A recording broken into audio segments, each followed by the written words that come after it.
Eh bien, salut à tous, on se retrouve sur cette nouvelle vidéo YouTube.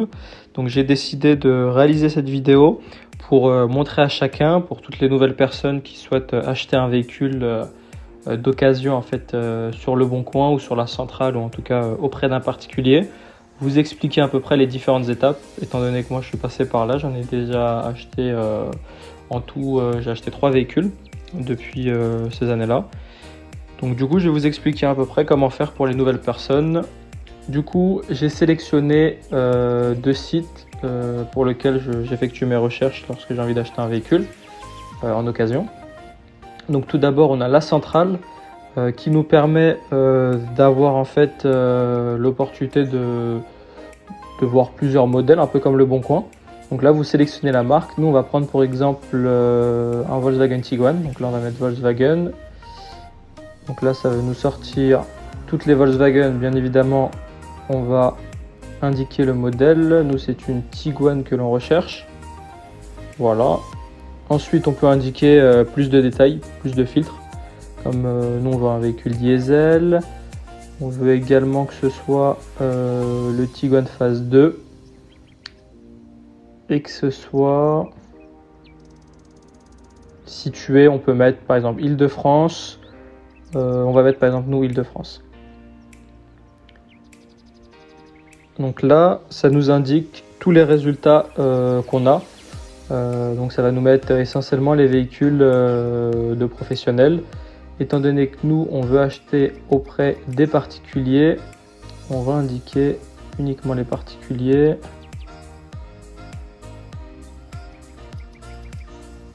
Oui, j'ai oublié de dire aussi, on peut mettre l'année, donc moi je vais mettre l'année aussi. Ça, juste pour que ça nous sorte que les modèles que l'on souhaite. Moi c'est de 2017 à 2019, donc en fait je cherche un véhicule de 2018.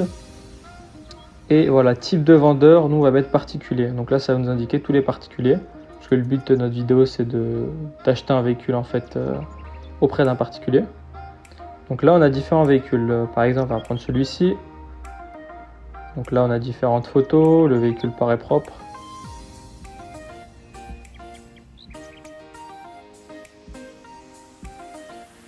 Voilà, donc là on a tout le détail.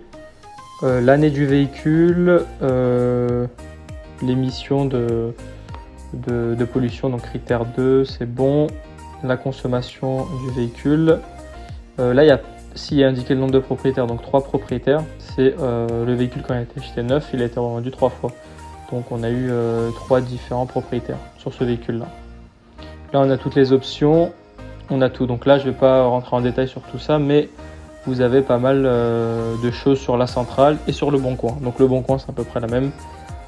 Donc là, on a aussi bonne affaire, c'est-à-dire que le véhicule, d'après eux, le prix est classé dans les bonnes occasions. Après, on a très bonnes affaires quand on a toutes les... donc tout ça qui est en vert, ça signifie que ça vaut vraiment le coup. Voilà. Là, je vais switcher vers le Bon Coin. Donc le Bon Coin, on peut indiquer... Comme pour l'autre Île-de-France, moi, les 2 véhicules que j'ai achetés, je les ai achetés sur le Bon Coin. Donc là, on va mettre Volkswagen, marque Volkswagen. Voilà, le modèle Tiguan. Moi, je préfère mettre tout ça avant, au moins ça filtre le maximum d'annonces et au moins on a le véhicule qu'on veut. Là, le kilométrage, généralement, je le mets pas parce que ça m'importe pas trop. On va mettre 2017-2019. Voilà. Voilà, donc là, ça va m'indiquer, bon là, il y a du professionnel. Si vous voulez pas du professionnel, vous allez en tous les filtres. Vous descendez en bas. Et normalement, voilà, vous l'avez ici, type de vendeur, on met particulier. Voilà. Donc là, c'est l'étape numéro 1. Qui est de chercher la voiture. Donc vous avez 2 sites, le Bon Coin ou la centrale.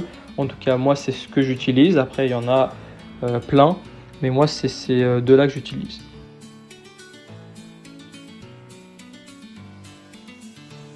Maintenant, l'étape numéro 2. Donc l'étape numéro 2 va consister à contacter l'annonceur. Par exemple, on va prendre ce véhicule-là, on va prendre un au hasard. Moi, je cherche un Tiguan 2 litres, 150 chevaux, boîte 7 rapports, pack Cara. Voilà, donc en plus lui c'est Airline, donc là vous avez un beau véhicule. Voilà, donc les photos paraissent jolies. On essaie de voir la description. On a voilà, rien à prévoir, révision à jour suivi Volkswagen, on a tout le détail des équipements. Ce que je conseille de faire, c'est de contacter la personne. Donc là, vous le contactez directement par téléphone. Vous lui demandez plus de photos des défaillances qu'il peut y avoir au niveau de la carrosserie pour les avoir avant de vous déplacer. Surtout quand c'est des véhicules où ils sont localisés beaucoup plus loin de chez vous. Donc le mieux, c'est d'être sûr à 100% que ça corresponde et que voilà, vous ne vous déplacez pas pour rien. Ensuite, vous demandez aussi la copie de carte grise, du contrôle technique qui doit dater de moins de 6 mois. Ça vous permet aussi de voir les défaillances qu'il y a ou les choses qui sont à revoir. Vous avez aussi le rapport Istovec. Le rapport Istovec, je vais vous le montrer tout de suite. Voilà, donc rapport Istovec, le mieux c'est qu'il vous le sort lui, parce que le problème, si vous voulez le sortir vous, il vous faut plusieurs informations, donc nom de naissance, prénom, plaque d'immatriculation et le numéro de formule de la carte grise.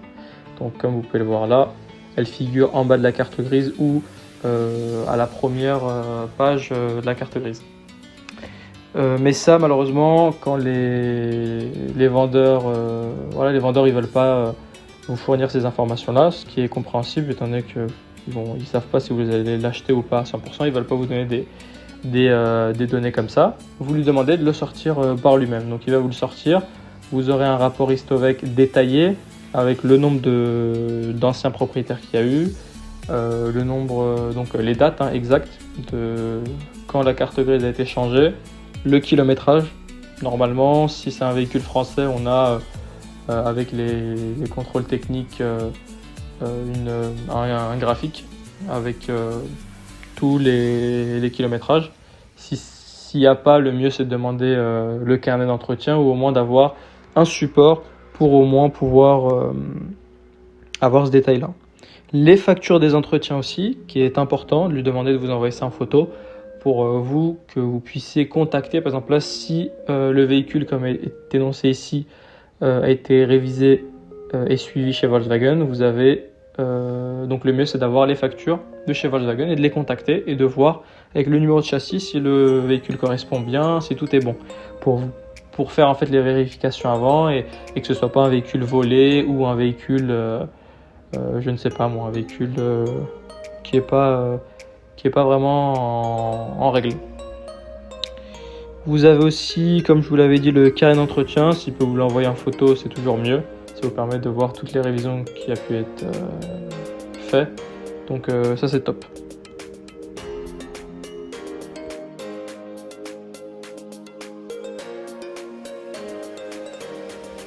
Du coup, l'étape numéro 3, après avoir pu voir tous les documents et attester et vous renseigner sur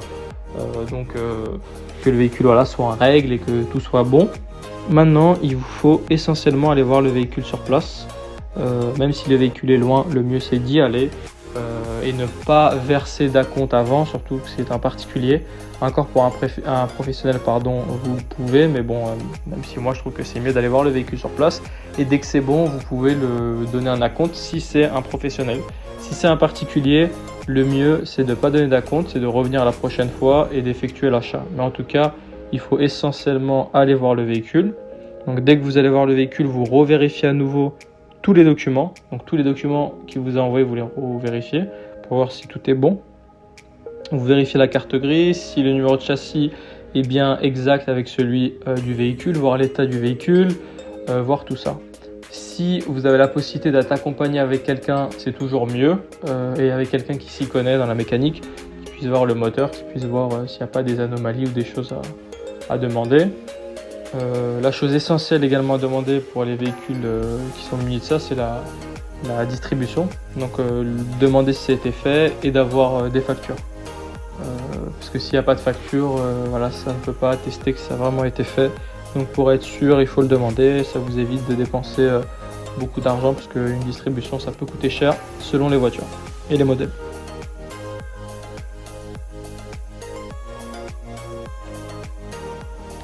Du coup, maintenant l'étape numéro 4 qui est procéder à l'achat du véhicule.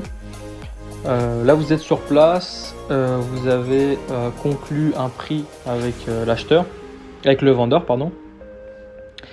Le mieux, c'est de fixer un rendez-vous dans la semaine pour que vous puissiez souscrire une assurance, parce que c'est obligatoire de souscrire une assurance pour récupérer le véhicule. Vous ne pouvez pas ramener votre véhicule chez vous et ensuite l'assurer. Donc vous devez voir ça, et vous devez aussi voir donc le transfert pour le paiement. Donc ça, il faut le voir avec votre banque en fonction du montant d'argent. Si c'est 20 000 euros, voire plus de 10 000 euros, si je ne dis pas de bêtises, en fait tout dépend des banques. Si c'est plus de 10 000 euros, vous ne pouvez pas faire de virement instantané. Un virement instantané, c'est un virement qui va venir directement le jour J. Donc sur place, la personne l'a directement. Et c'est encore mieux. Mais quand c'est des véhicules qui coûtent plus de 10 000 euros, ou bien évidemment en fonction des banques, moi j'ai pas la valeur exacte, mais en tout cas pour la mienne c'est plus de 8 000 euros, on peut pas faire de virement instantané.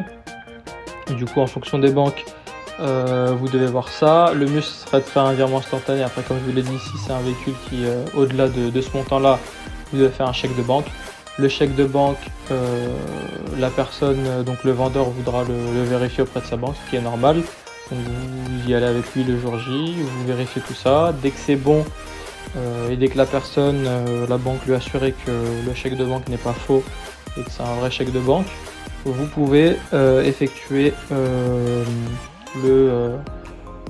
la paperasse, on va dire, donc, qui est de barrer la carte grise. Donc c'est le vendeur qui va barrer la carte grise, indiquer le jour, donc vente pardon, le jour et la date de la session. Il va vous donner aussi une session de vente, donc je vais essayer de vous la mettre dans la vidéo, le papier, donc la session de vente. Et il va aussi vous donner le certificat de non-gage. Donc ça, je vais vous le montrer. Donc le certificat de non-gage, c'est ça. Donc vous mettez certificat de non-gage, normalement c'est lui qui vous le donne, mais vous pouvez le vérifier avant d'acheter le véhicule. Donc vous allez sur le site du gouvernement, vous allez dans commencer, vous indiquez le numéro d'immatriculation, la date de la première immatriculation, date du certificat d'immatriculation, donc tout ça c'est dans la carte grise, et le titulaire de la carte grise. Dès que vous validez, vous allez avoir en fait ce document là qui indique que le véhicule n'a pas été volé, n'est pas gagé et que le propriétaire ne doit pas d'argent à l'État. Donc au moins, quand vous achetez le véhicule, vous n'avez pas de problème. Ça c'est essentiel, il faut absolument le demander et absolument aussi le vérifier par vous-même. Vous demandez les informations et vous le checkez. Donc dès que vous avez ces documents-là, il faut qu'ils vous donnent aussi le contrôle technique, comme je vous l'ai indiqué, de moins de 6 mois. Dès que vous avez tout cela, c'est bon, vous pouvez prendre la route, rentrer chez vous.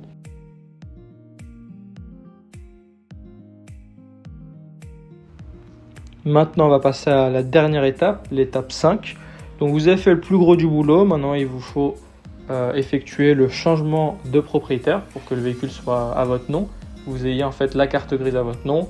Vous avez 1 mois pour effectuer cette carte grise. Au-delà, vous pouvez avoir une amende, donc je ne sais pas, je crois que c'est 135 € ou même plus si vous ne l'avez pas fait. Parce que du coup, vous roulez avec l'ancien nom du propriétaire. Donc dès que vous avez des contraventions, c'est l'ancien propriétaire qui va les recevoir, donc ce qui n'est pas autorisé. Du coup, pour faire la carte grise, vous avez deux choix, deux options à vous. Donc soit vous allez auprès de l'ANTS, comme là je viens de l'indiquer. L'ANTS, c'est le site du gouvernement pour effectuer des demandes de carte grise. Vous devez vous connecter et cliquer sur immatriculation. Donc là, vous avez une catégorie acheter ou recevoir un véhicule d'occasion, refaire votre carte grise, modifier l'adresse de votre carte grise ou immatriculer pour la première fois votre véhicule. Nous, c'est acheter ou recevoir un véhicule d'occasion. Voilà, donc là il y a bien écrit vous disposez d'1 mois pour enregistrer le changement de titulaire. Donc là vous mettez commencer votre démarche en ligne et vous devez vous connecter et suivre les différentes étapes. Ça vous me le dites en commentaire si vous voulez que je vous explique les différentes étapes de l'ANTS. Normalement tout est indiqué sur le site, mais je peux vous faire une vidéo étant donné que je l'ai déjà fait, je sais comment faire, donc je peux vous l'expliquer. Pour les personnes qui n'ont pas de temps, ils n'ont pas beaucoup de temps pour faire tout ça, vous pouvez directement vous renseigner auprès sur Google, vous mettez comptoir de carte grise. Donc ça va être des personnes qui vont être agréées, vous devez aller sur place, leur fournir les documents qu'ils vont vous demander. Généralement, la carte grise originale, une attestation d'assurance, votre pièce d'identité, votre permis et le contrôle technique. Voilà, donc après certificat de non-gage et tout, c'est mieux de l'avoir. Vous ramenez tous les documents, vous payez sur place la carte grise. Là aussi, vous pouvez savoir avant combien va coûter votre carte grise. Vous mettez carte grise, je vais regarder. Donc voilà, carte grise ANTS. Non, c'est pas ça. Donc du coup, c'est simulation carte grise. Voilà, c'est ça, simulation carte grise. Et là, vous pouvez indiquer toutes les informations de votre carte grise et voir à peu près combien ça va vous coûter. Voilà, donc là, on va prendre par exemple, comme exemple, un véhicule particulier, donc un véhicule, voilà.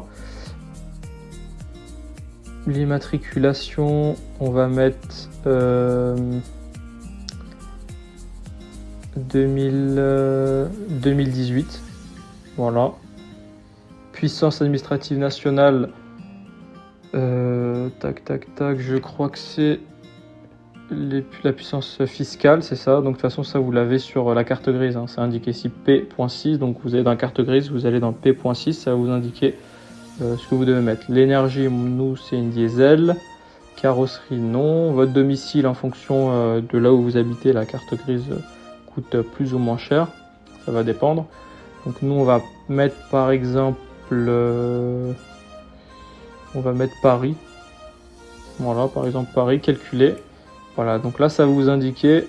Voilà, pour un véhicule... bon, là, ça a mis 2022, je ne sais pas pourquoi. Bon bref, donc ça nous a mis 290 €. Donc là, vous devez régler 290 €. Et vu que vous passez par un prestataire qui va vous faire en fait la carte grise, vous devez le payer. Ça va dépendre, donc peut-être 20 €, 40 €, tout dépend de là où vous l'effectuez. Et au bout de 48 heures, normalement, idéalement, dans 48 heures, vous avez votre carte grise et vous pouvez rouler tranquillement. Le véhicule est à votre nom. Et puis voilà. Donc là, je vous ai expliqué les différentes étapes de l'achat d'un véhicule. J'espère que la vidéo vous a plu. Vous pouvez liker la vidéo, laisser un commentaire si vous voulez de l'aide.